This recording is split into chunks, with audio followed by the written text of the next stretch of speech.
안녕하세요. 오늘 저희랑 같이 살펴볼 자료, 디파이 플랫폼 ABE랑 컴파운드에 대한 건데요. 보내주신 자료 보니까, 암호화폐 예치만으로 어떻게 이자를 얻는지, 그 원리부터 전략, 또 위험까지 다 나와 있더라고요. 자, 그럼 한번 명확하게 파헤쳐보죠. 바로 시작할까요? 네, 좋습니다. 이 자료들이 AB랑 컴파운드, 이걸로 이자 수익 얻는 법, 그 여러 측면을 잘 다루고 있어요.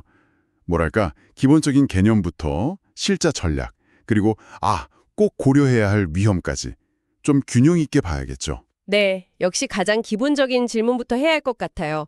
자료에 보면 AB랑 컴파운드 둘 다 탈중앙 금융 플랫폼이고 암호화폐 맡기면 이자 준다 뭐 이렇게 돼 있는데 정확히 어떤 차이가 있는 건가요? AB는 뭐 플래시론 이런 얘기도 있고 컴파운드는 좀 더 단순하다고 하고요. 맞습니다. 그 핵심 원리는 사실 같아요. 이제 당신이 자산을 예치, 그러니까 공급자가 되면요.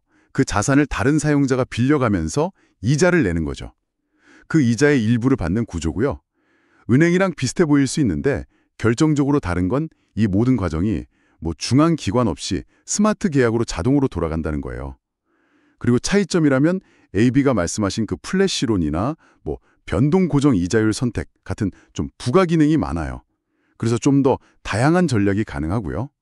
반면에 컴파운드는 상대적으로 좀 더 검증되고 단순한 모델에 집중하는 편이죠. 아하, 기능 차이가 결국 전략의 다양성으로 연결되는 거군요. 네, 그렇죠. 자료에 나온 그 USDC 예치 이자율 보면 AB가 연 2에서 5%, 컴파운드가 1에서 4% 이렇게 나오는데 이건 시장 상황 따라 계속 변하는 거라 절대적인 건 아니에요. 자료에서도 매력 포인트로 은행보다 높은 이자율 가능성, 그리고 내 자산을 굳이 팔지 않고 담보로 맡겨서 다른 걸 빌릴 수 있다는 점, 이걸 꼽더라고요. 근데 동시에 위험 요소도 딱 짚어주고 있어요. 이자율 변동성, 이게 고정이 아니라는 거. 또 대출했을 때 담보 가치가 확 떨어지면 그냥 강제 청산될 수 있다는 위험. 그리고 그 플랫폼 자체의 기술적인 문제, 해킹 같은 거요. 네, 아주 중요한 지적입니다. 그 수익만 보고 덥석 물기에는 위험 요소들이 사실 만만치가 않죠.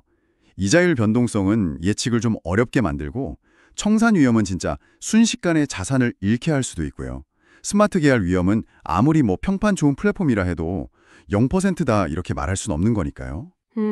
그렇죠. 그래서 이 자료들도 보면 그냥 단순 예치부터 시작해서 위험을 좀 관리하면서 대출을 활용하는 전략까지 여러 가지 방법을 제시하고 있는 겁니다. 네, 그래서 첫 번째 전략이 단순 예치군요. 자료엔 서플라이 온리라고도 돼 있던데 말 그대로 빌리는 건 전혀 안 하고 그냥 예치만 해서 이자를 받는 가장 기본 방식이네요. 특히 그 스테이블 코인, USDC나 USDT 같은 거요. 이걸 활용하면 원금 변동 위험 없이 상대적으로 안정적인 수익을 추구할 수 있다고요? 맞아요. 청산 위험이 없다는 게 제일 큰 장점이죠. 그렇죠. 초보자나 좀 보수적인 분들한테 괜찮아 보여요. 네, 이 스테이블 코인 예치 전략은 뭐랄까 원금 보존에 좀 더 중점을 두면서 그래도 은행이자보다 나은 수익을 원할 때 유용할 수 있죠. 자료에서 연 2에서 6% 정도 수익률을 언급하긴 하는데 동시에 그 스테이블 코인 자체가 달러 가치를 잃는 디패깅 위험이라든지 아니면 스마트 계약 자체의 리스크는 여전히 주의해야 한다고 강조하고요. 디패깅 위험도 있군요. 네. 그래서 한 플랫폼, 한 자산에 몰빵하기보다는 검증된 여러 플랫폼에 좀 분산하는 게 자료에서 말하는 위험 관리 팁입니다. 그럼 위험을 조금 더 감수하면서 유동성을 좀 확보하고 싶을 땐 어떨까요? 그 두 번째 전략, 안전마진 대출, 이게 좀 흥미로웠어요. 자산을 담보로 맡기고 대출을 받긴 하는데 LTV라고 하죠. 담보 대비 대출 비율, 이걸 25%에서 40% 정도로 아주 낮게 유지하는 방식이요. 네. LTV를 낮게 가져가는 거요? 네. 예를 들어서 이더리움 ETH를 담보로 USDC를 빌리는데 ETH 가격이 엄청 떨어져도 청산 안 될 만큼만 조금 빌리는 거죠.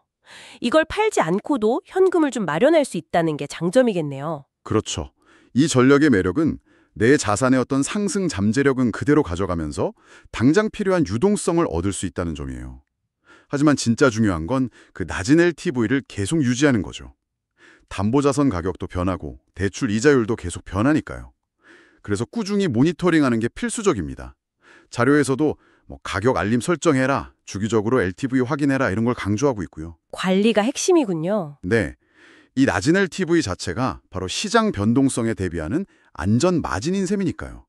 확실히 이건 좀 더 신경 써야 하는 전략입니다. 결국 A부든 컴파운드든 잠재적인 수익 기회는 분명히 있는데 그 뒤에 숨어있는 위험을 명확히 알고 나한테 맞는 전략을 잘 골라야 한다. 이런 거네요. 정확합니다. 오늘 본 자료들이 딱 그걸 보여주는 것 같아요. A부와 컴파운드가 전통금융의 대안이 될 수도 있겠다 하는 가능성을 보여주면서도 동시에 변동성, 청산 위험, 또 기술적인 위험 같은 현실적인 문제들을 외면하지 않죠.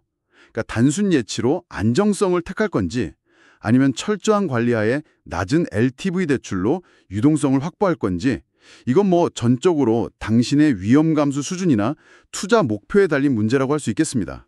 네, 오늘 저희 분석이 A부와 컴파운드에 대한 이해를 좀 높이고 또 자료에 담긴 정보들을 바탕으로 자신만의 어떤 판단 기준을 세우는 데 도움이 되었기를 바랍니다. 자료들이 계속 강조하는 것처럼 잠재 수익과 내재된 위험, 이 사이에서 균형점을 잘 찾는 게 중요하겠고요. 자, 그럼 이 모든 내용을 다 고려했을 때 스스로에게 던져볼 가장 중요한 질문은 아마 이거 아닐까요?